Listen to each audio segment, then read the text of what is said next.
Welcome to V3 news లక్ష్యం సమాజహితం. నేను మీ జోనాభిరామ్.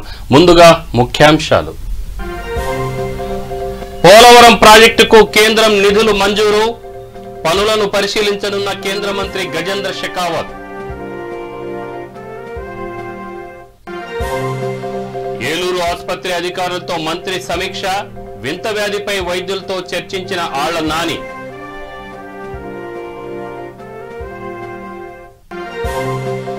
జగిత్యాలలో పలు కార్యక్రమాల్లో పాల్గొన్న మంత్రి. ధర్మపురి ఎమ్మెల్యే కార్యాలయాన్ని ప్రారంభించిన కొప్పుల ఈశ్వర్.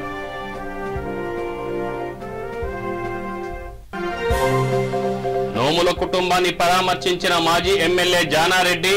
నోముల సేవలను గుర్తు చేసుకున్న జానారెడ్డి.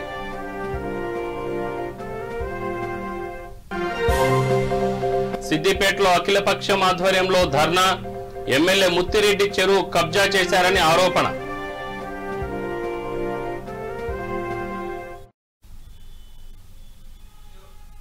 పోలవరం ప్రాజెక్టుకు నిధులు కూర్చేందుకు కేంద్రం సానుకూలంగా స్పందించిందని మంత్రులు అనిల్ కుమార్ యాదవ్, బుగ్గన రాజేంద్రనాథ్ రెడ్డి అన్నారు.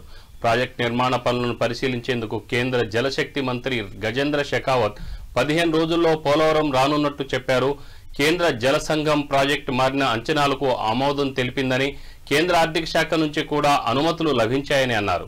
గత చంద్రబాబు ప్రభుత్వం చేసిన తప్పులను ఒక్కటిగా చిక్కుముడులను పరిష్కరించుకుంటూ వస్తున్నామని కేంద్ర మంత్రులు తెలిపినట్లు వివరించారు. అంచనాలకు సంబంధించి ఆర్థిక శాఖ నుంచి రాష్ట్ర ప్రభుత్వం ఖర్చు చేసిన నిధులు ఇప్పటివరకు కేంద్రం నుంచి రావాల్సినవి వచ్చాయా? కేంద్రం ఏమంటుంది? ఇవ్వడం జరిగింది కదా, మొన్న రిలీజ్ చేయడం కూడా జరిగింది. రైట్ఫుల్ గా వచ్చేది ఏదైతే పెండింగ్ అంటే కొన్ని బిల్లింగ్ స్టేజ్ లో ఉంటుంది, యూసీ స్టేజ్ లో వస్తుంది. ఇప్పుడు మంత్రి గారు చెప్పినట్టు అది డిస్కస్ చేయడం జరిగింది. ఎందుకంటే ఇది ఒక చిన్న ప్రాజెక్ట్ కాదు, పెద్దది. దాని తర్వాత ఇది పునర్వ్యవస్థీకరణ చట్టం కంటే ముందర దానిలో భాగంగా జరిగిన శాంక్షన్ నేషనల్ ప్రాజెక్ట్ డిక్లేర్ చేయడం. గత ప్రభుత్వం స్పెషల్ ప్యాకేజ్ అని చెప్పేసి ఏదైతే సెప్టెంబర్ 8, 2016లో ఒక అగ్రిమెంట్ రూపానికి వచ్చి ఒరిజినల్గా ఉన్న ఏవైతే ఫెసిలిటీస్ ఉన్నాయో అవన్నీ కూడా మార్చడం జరిగిందో దానివల్ల క్రియేట్ అయిన ప్రాబ్లమ్స్. ఇప్పుడు గత ప్రభుత్వం, తెలుగుదేశం ప్రభుత్వం ఏదైతే ప్రాబ్లమ్స్ క్రియేట్ చేసిందో ఆ ప్రాబ్లమ్స్ అన్ని ఒకటొకటి చిక్కుముడు మాది తీసుకుంటూ వస్తున్నాం.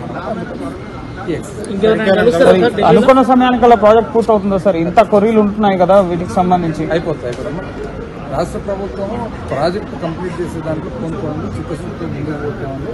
అండ్ ప్రభుత్వం ప్రయారిటీగా పెట్టింది. ముఖ్యమంత్రి గారు పలు సందర్భాల్లో తెలియజేయడం జరిగింది. మంత్రి గారు కూడా ఆల్మోస్ట్ డెడికేటెడ్గా అందరూ ఉన్నారు కాబట్టి ఎటువంటి రావడం జరిగింది.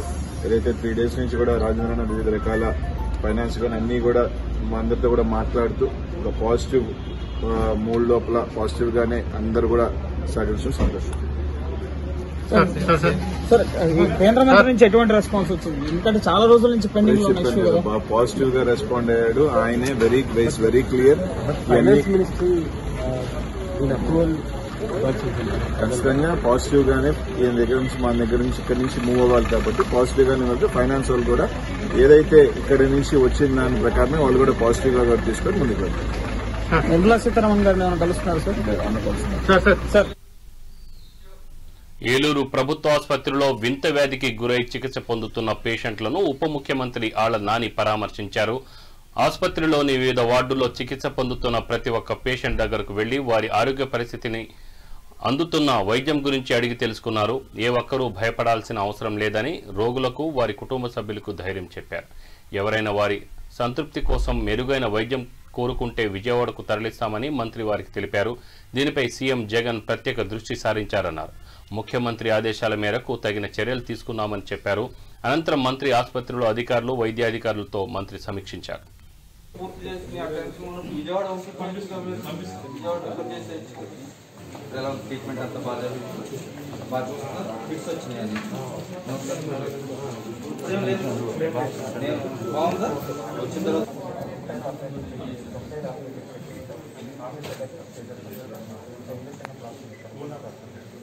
మరి వేరే ఎక్స్ప్లెయిన్ చేయండి, వాళ్ళ తాలూకు వాళ్ళు కూడా ఎక్సర్సైజ్ చేయాలి. దీని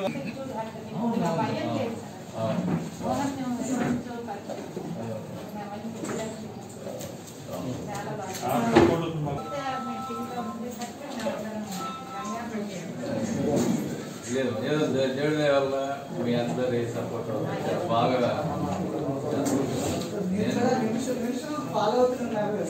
కాదు కదా అందరూ మనం అందరం టీం వర్క్ చేస్తే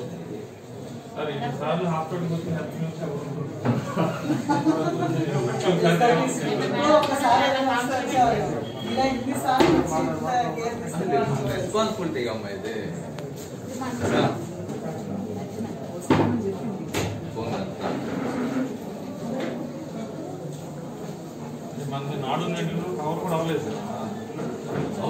ఎందుకు ఈ ఏలూరులో ఉన్నటువంటి ప్రజలు ఈ వ్యాధి బారిన పడుతూ ఉన్నారు అనే విషయం ఒక స్పష్టత వచ్చేటువంటి అవకాశం ఉంది. మేము కూడా ఆ రిపోర్ట్ గురించి చూస్తూ ఉన్నాం.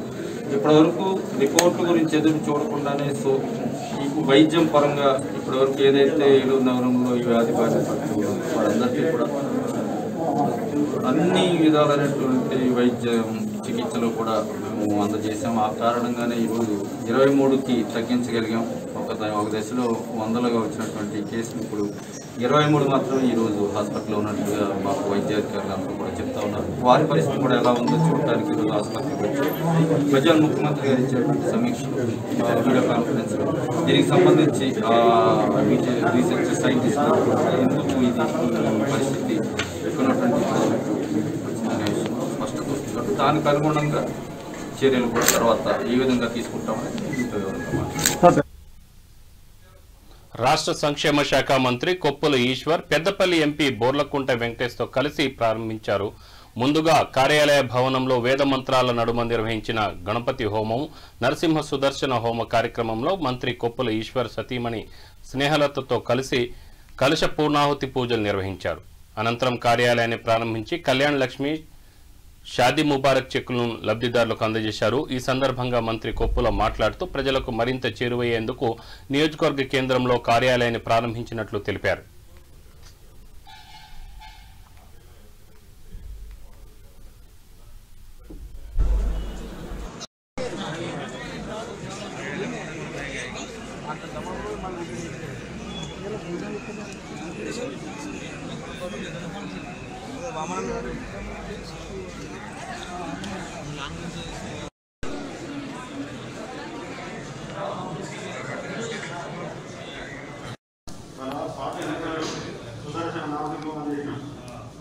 देहि मे हव्यवाहन ओम नमः शिवे यस्य स्मृत्या जलामोक्ता तपो मात्र्यादिशो जनं संपूर्णधाम जाति सज्जो वन्दे तमच्चेन होमेन भगवान् सर्वात्मनः श्री यज्ञेश्वरात्मनमस्तु गच्छ गच्छ सुरश्रेष्ठा सुस्तानां परमेश्वर यत्र ब्रह्मादयो देवा तत्र गच्छ हुताशना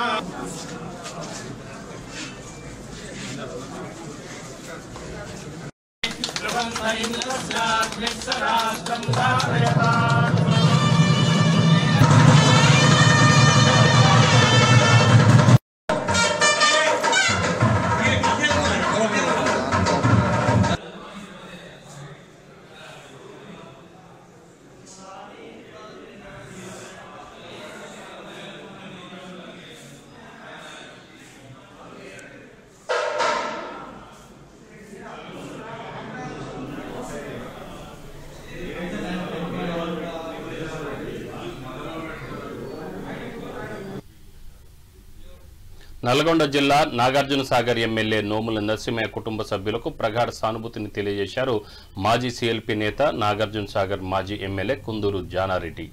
నకరికల్లోని నోముల స్వగృహంలో ఆయన కుమారుడు భగత్ నోముల సతీమణిని కలిసి ఓదార్చారు. నిత్యం ప్రజలతోనే ఉంటూ ఎన్నో పోరాటాలను చేసి సామాన్య ప్రజల కష్టాలను తన కష్టాలుగా భావించిన ఎమ్మెల్యే నోముల మరణం పట్ల దిగ్భ్రాంతి వ్యక్తం చేశారు. అనంతరం నోముల చిత్రపటానికి ఆయన శ్రద్ధాంజలి ఘటించారు.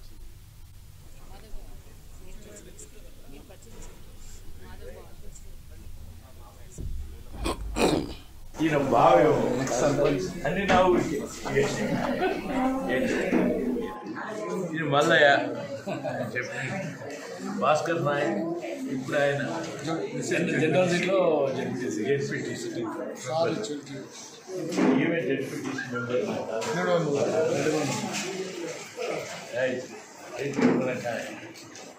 ఇక్కడే కాన్స్టిట్యూన్సీ అక్కడ రాజా రమేష్.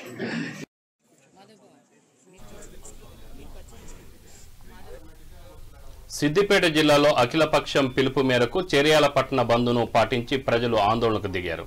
ఎమ్మెల్యే ముత్తిరెడ్డి యాదగిరి రెడ్డికి వ్యతిరేకంగా నినాదాలు చేశారు. ఎమ్మెల్యే భూ కబ్జాలకు పాల్పడుతున్నారని వారు ఆరోపించారు. చేర్యాల చెరువు మత్తడి స్థలాన్ని కబ్జా చేశారంటూ ఆగ్రహం వ్యక్తం చేశారు. ఎమ్మెల్యేపై చర్యలు తీసుకోవాలని, భూ కుంభకోణంపై విచారణ చేపట్టాలని డిమాండ్ చేశారు.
మళ్లించి మరి ఏ విధంగా రాబందుగా దోసుక తింటుండో మనం అందరం చూస్తా ఉన్నాం. ప్రజలారా, ఈ ప్రాంతం దురల గడిలను కూల్చిన ప్రాంతం, కమ్యూనిస్ట్ ఉద్యమాలు, నక్సల్బర్ ఉద్యమాలకు మార్బేడ ప్రాంతంకి వచ్చిన మరి ఈ భూ బకాసుడ దొరను తరమగొట్టడానికి ప్రజలు సమాయత్తం కావాల్సిన అవసరం వచ్చింది. చేర్యాల అస్తిత్వం దెబ్బతిన విధంగా, ఆత్మాభిమానం దెబ్బతిన విధంగా ఇలా తన నాయకులను ఉసిగొల్పుతూ చాలా మందికి భయభ్రాంతులకు గురి చేస్తా ఉన్నాడు. బిడ్డ, ఇక్కడ బలమైన ఉద్యమాలు నడిచిన ప్రాంతం, నిన్ను తరమడం మాకు కొత్త కాదు. మేము ప్రాణానికి వెన్ను చూపని వీర్లుగడ్డ ఈ గడ్డ యొక్క అస్తిత్వం తెలియక నువ్వు ఇవాళ మమ్మల్ని అందరినీ ఏమో చేస్తామని వచ్చినావు. టీఆర్ఎస్ నాయకులారా, మీ నాయకుడికి ఈ ప్రాంతం యొక్క చరిత్ర చెప్పండి. ఆయన కేవలం హైదరాబాద్ నగరంలో గూండాయిజం చేసి గూండాలను పెట్టుకుని ల్యాండ్ సాక్పై చేయొచ్చు, కానీ చేర్యాల ప్రాంతం సాయుధ పోరాటానికి ఊపిరిదిన ప్రాంతం. నిన్ను ఇక్కడి నుంచి తరమడానికి చేర్యాల ప్రాంతం యొక్క ప్రజలు చివరి రక్తపొట్టు వరకు ప్రాణత్యాగ సిద్ధంగా ఉండి నీ భూమిని త్వరలో కబ్జా చేయబోతున్నావు అనుకుంటున్నావు, కానీ అది ప్రజలకు మేమందరం గిఫ్ట్ గా ఇవ్వబోతున్నాం. ఇలా వెలగల వంశీకులు మేము ఇది మాది భూమి అయినా కూడా అంగడి కోసం పెట్టమని చెప్తా ఉన్నారు. కాబట్టి ఇప్పటికైనా ఎమ్మెల్యే ముత్తిరెడ్డి మరి కేసీఆర్ తనను పార్టీ నుంచి సస్పెండ్ చేయాలి, అదేవిధంగా ముత్తిరెడ్డిని రాజీనామా చేయాలని డిమాండ్ చేస్తూ చిత్తూరు జిల్లా నగరి కరకంఠేశ్వర స్వామి వారికి 15 లక్షల రూపాయలతో నూతనంగా నిర్మించిన రథాన్ని ఎమ్మెల్యే ఆర్కే రోజా ఆవిష్కరించారు. అనంతరం మాడ వీధుల్లో శ్రీ కామాక్షి సమేత కరకంఠేశ్వర స్వామి వార్లకు నిర్వహించిన రథోత్సవాన్ని ప్రారంభించి ఆది దంపతుల విశేష సేవలో ఎమ్మెల్యే పాల్గొన్నారు. ఈ కార్యక్రమంలో Mudaliar corporation director Balakrishnan, convener BRV Ayyappa, మాజీ కౌన్సిలర్ నీలమేఘం తదితరులు పాల్గొన్నారు.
రాష్ట్ర ప్రభుత్వం ప్రజల సమస్యలపై దృష్టి సారించాలని మాజీ ఎమ్మెల్యే గీతా కోరారు.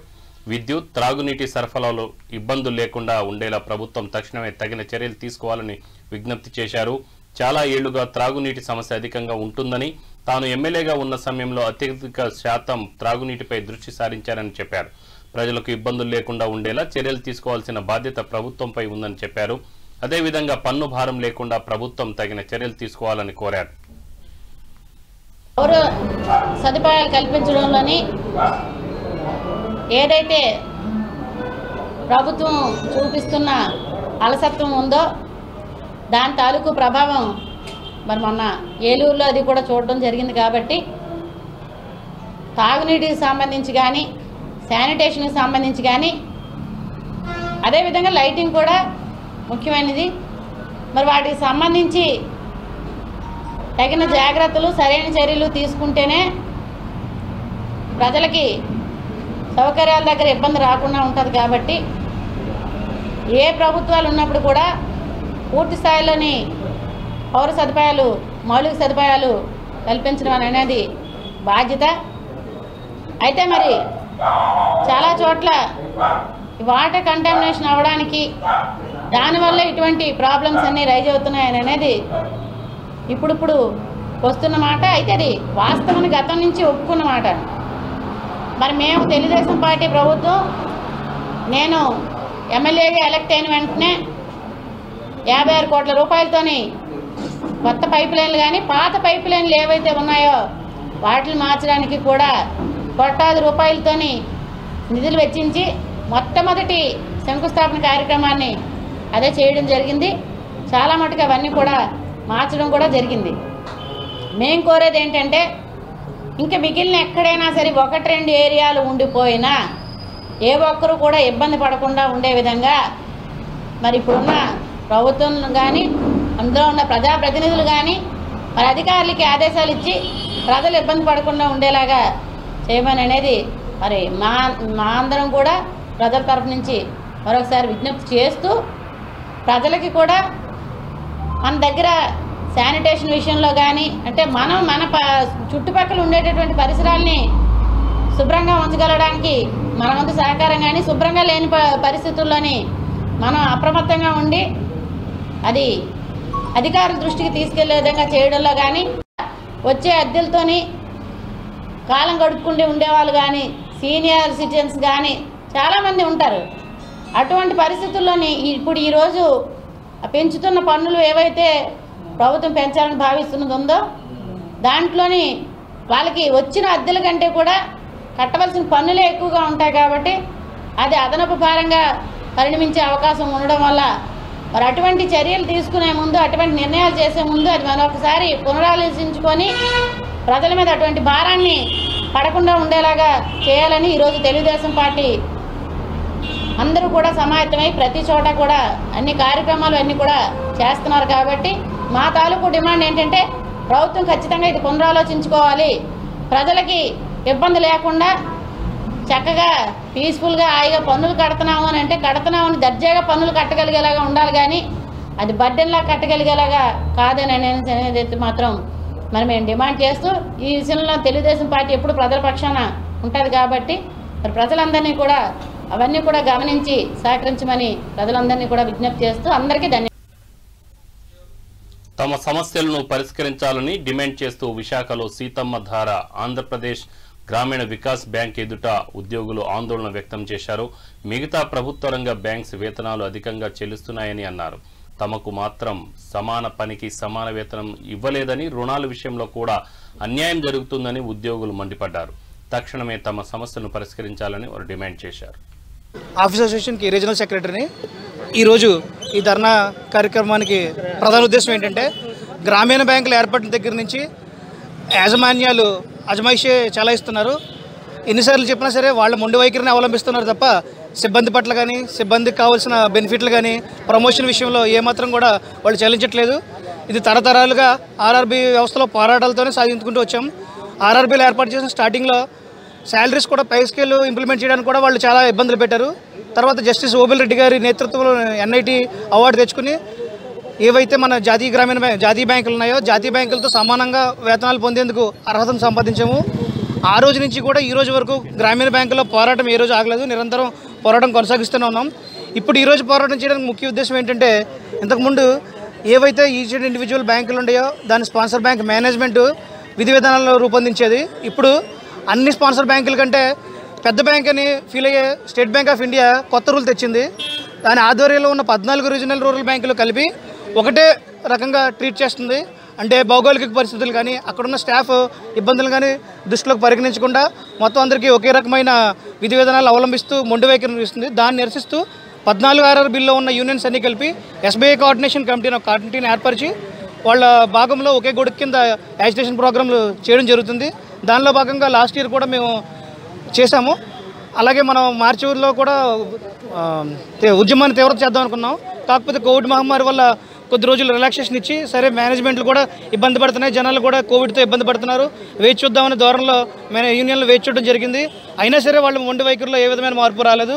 వాళ్ళు మొండి వైఖరిని నిరసిస్తూ మళ్ళీ మరొకసారి ఎస్బీఐ కోఆర్డినేషన్ కమిటీ యూనియన్స్ అన్ని ఏర్పరచుకుని యాజిటేషన్ ప్రోగ్రామ్ని డిజైన్ చేశాయి. దానిలో భాగంగా గత నెల 1వ తారీఖు నుంచి లెటర్ క్యాంపెయిన్ అని చెప్పి 14 ఆర్ఆర్బీలో ఉన్న ఎంప్లాయీస్ అందరూ లెటర్ క్యాంపెయిన్ ద్వారా తమ నిరసనలు తెలియజేయడం, తమ న్యాయమైన కోరికలను ముందు చేయడం జరిగింది. అయినా సరే దిగిరాకపోవడంతో గత నెల 18వ తారీఖున ఒకరోజు ధర్నా చేపట్టాం. 14 ఆర్ఆర్బీల హెడ్ ఆఫీసుల ముందు ఒకరోజు ధర్నా చేశాము. అయినా సరే ఎస్బీఐ కార్పొరేట్ ఆఫీస్ ముంబై నుంచి ఏ విధమైన రెస్పాన్స్ రాలేదు. వాళ్ళు స్టిల్ అదే విధంగా మొండి వైఖరిని అవలంబిస్తున్నారు. సరే వాళ్ళ మొండి వైఖరిని నిరసన తెలియజేస్తూ ఒకరోజు భాగంగా ఈరోజు స్టాఫ్ అనేది చాలా తక్కువగా ఉంటున్నారు. స్టాఫ్ తక్కువ ఉండడం వల్ల జనాలకి సేవ చేసేందుకు ఇబ్బందులు ఎదురవుతున్నాయి. గ్రామీణ బ్యాంకులు పెట్టిందే గ్రామీణ ప్రాంతాల్లో ఉన్న ప్రజలకి, నిరుపేదలకి ఉద్దేశించి గ్రామీణ బ్యాంకులు పెట్టారు. కానీ ఎస్బీఐ స్పాన్సర్లు వచ్చిన తర్వాత ఏం చేసాయంటే, వాళ్ళ ప్రొడక్ట్స్ ఎస్బీఐ లైఫ్ కానీ లేకపోతే మ్యూచువల్ ఫండ్స్ కానీ పేరు చెప్పి వాళ్ళ కమిషన్లు దండుకోవడం కోసం గ్రామీణ బ్యాంకుల్లో బలవంతంగా వాళ్ళ ఎస్బీఐ ఇన్సూరెన్స్ రుద్దడం జరుగుతుంది. అది కూడా మనం వాళ్ళని వెనక్కి తీసుకోమని చెప్పాము. అలాగే చాలా రోజులుగా పెండింగ్లో ఉన్న సమస్య ఏంటంటే, ఎప్పటి నుంచో ఆపేశారు. మాకు టెంపరీ మెసెంజర్స్ని పర్మనెంట్ చేయండి బాబు అని గత 26 సంవత్సరాల నుంచి మేము పోరాటం చేస్తున్న ఏ విధమైన చలనం లేదు. అది కూడా మా యొక్క మహబూబ్ నగర్ జిల్లా జడ్చర్ల పట్టణంలో ఐసీడీఎస్ ఆధ్వర్యంలో నియోజకవర్గ స్థాయి ర్యాలీ నిర్వహించారు. దేశంలో ఎక్కువ స్థాయిలో యువత మత్తు పదార్థాలకు బానిసై తమ భవిష్యత్తును కోల్పోతున్నారని ఐసీడీఎస్ అధికారులు ఆవేదన వ్యక్తం చేశారు. యువతకు అవగాహన కల్పించేందుకు ఈ ర్యాలీ నిర్వహించినట్లు చెప్పారు. మత్తు పదార్థాలు లేని దేశ నిర్మాణానికి సహకరించాలని, యువత తమ భవిష్యత్పై దృష్టి సారించాలని సూచించారు. ఈ కార్యక్రమంలో రెవెన్యూ, పోలీస్, ఎక్సైజ్ అధికారులు, అంగన్వాడీ, ఆశా కార్యకర్తలు, మహిళా సంఘాలు పాల్గొన్నాయి.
బులెటిన్ ముగించే ముందు హెడ్లైన్స్ మరొకసారి. పోలవరం ప్రాజెక్టుకు కేంద్రం నిధులు మంజూరు, పనులను పరిశీలించనున్న కేంద్ర మంత్రి గజేంద్ర షెకావత్.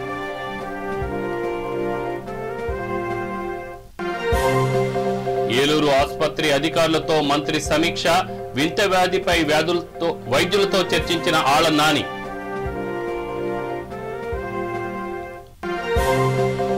జగిత్యాలలో పలు కార్యక్రమాల్లో పాల్గొన్న మంత్రి, ధర్మపురి ఎమ్మెల్యే కార్యాలయాన్ని ప్రారంభించిన కొప్పుల ఈశ్వర్.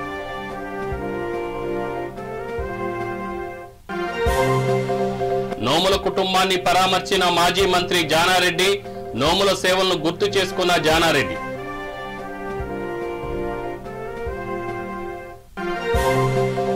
సిద్దిపేటలో అఖిలపక్షం ఆధ్వర్యంలో ధర్నా, ఎమ్మెల్యే ముత్తిరెడ్డి చెరువు కబ్జా చేశారని ఆరోపణ.